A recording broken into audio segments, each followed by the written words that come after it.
Hi, I'm Steve Berlin from Los Lobos, and I encourage you to visit losamos.com. Hi, I'm Catalina Maria Johnson here in kind of closing up day 2 of the LAMC.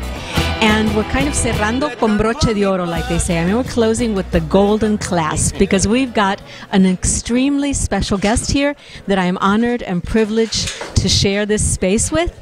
The legendary Steve Berlin from the legendary Los Lobos, musician, producer, and just really one of the icons. I remember one of the iconic Latin bands. Alternative before alternative existed, and Latin before Latin hardly, was a part of the mainstream. So you guys really, blazed trails for decades. Well, thank you. Thank you for all that. I guess so. I mean, it doesn't really seem like we were, leading the pack in any way, but it's one of the virtues of being together for so long. You hang around long enough, and they call you a trailblazer. Now, were you Los Lobos from the very beginning? Now, where did the name come from? That's speaking of leading the pack. Let me rephrase that. The 4 guys besides myself were together for about 6 years before I joined the group. So I'm like the new guy. I joined in 1980 something or other. They were the guys were all in different bands, and they had gotten together to play folklorico music, and so they got a gig someplace, and the guy said, "Well, what's the name of the band?" Like, we don't have one. So we'll come up with something. So there was a band called Los Lobos del Norte. It was a famous band. So they said, "Oh, well, we'll be Los Lobos del Oeste." So it stuck. Great. Well, it's been a great name, and you have been leading the pack. Now, how have you, since you've been with the band, which is now, quite a while, what have you, what's your evolution been? Has there been, I mean, there's definitely a change, but then you're still, you still got like a core concept that's still the same. The weird thing is that we really don't think about it that much. It's like a lot of what we do is sort of just quite literally seat of the pants, in the moment.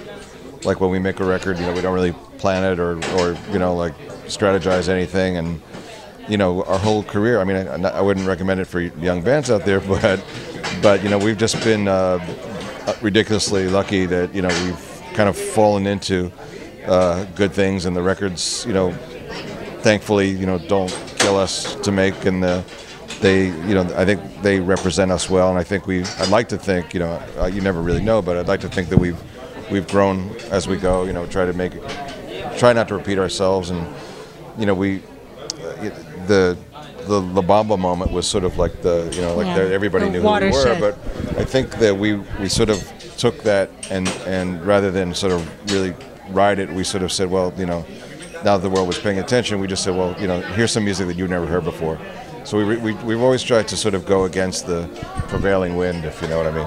Now, is it like a very conscious decision? There's the Latin elements, and then there's sort of this rock and roll. I mean, we're really the first to really kind of, it seems to me, some of the first to really bring sort of the very heart of a Latino sound, but make it like today's, and definitely something you recognized as, this is happening now. This is Latino, and it's happening now. It's a funny thing. We just like I said, the songs and the ideas just sort of show up, and they don't have an identity when they show up. So they just become. If it sounds like something we should sing in Spanish, then we sing in Spanish. It's and again we try to do not the predicted thing. So sometimes they're Spanglish, and sometimes they're English. Sometimes it's like it doesn't. The songs tell us basically what they want to be. What they want to be. Now, you also have been a producer of you were involved in Los Super 7, right? Yes, I miss them. You did 2 CDs, and then they were so awesome. Thank you very much. Yeah, we won a Grammy for one of them. We're trying to do it again. It's been very difficult. We actually we started to we had a tour book that now unfortunately is not going to happen. But I've met some really interesting people here, and we're going to see if we can make it happen maybe next year. It takes us.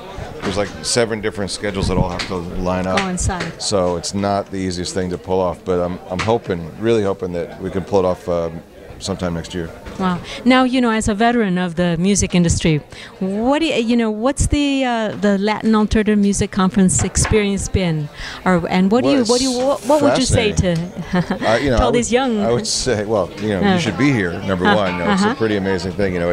I've known Tomas for forever, and I know he's tried to get us here and tried to get me here many times. It just never worked out. So number one, I'm really happy that we could finally make it. But it's great to see all this energy and see these like so many great ideas. People just so excited to be part of this thing. And I can imagine in a certain respect, you really don't know how powerful you are until you sort of see everybody in the same room and you realize, wow, there's a lot of us. There's a lot of power in here. So it's a wonderful moment. It's really neat to see that the energy all coalescing and people sort of networking and helping each other. And I could just, from the panel that I was on, I got a strong sense that there, people were literally connecting, as we were speaking. Mm-hmm. Wow. So. This is a question I ask all musicians, and I'm fascinated by the answer. What's so special about music? What is the power of music, and where does it come from? I mean, it's just so central to humanity as an art. Yeah, it really is. Well, I think to a certain extent, I think that it's something that, it's like in a weird way, it's like a healing force. It doesn't.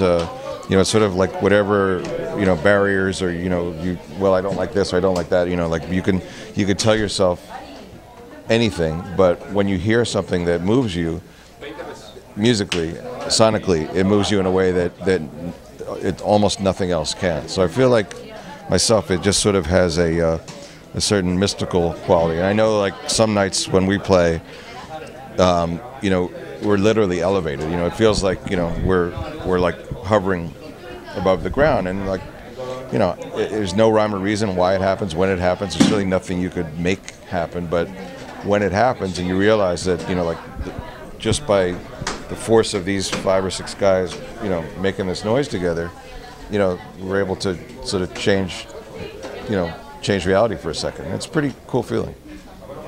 Thank you so much, Steve, for being with us. On behalf of Gozamos and Beat Latino, closing up pretty much our second day of the LAMC, and it's closing on a very, very high and special note.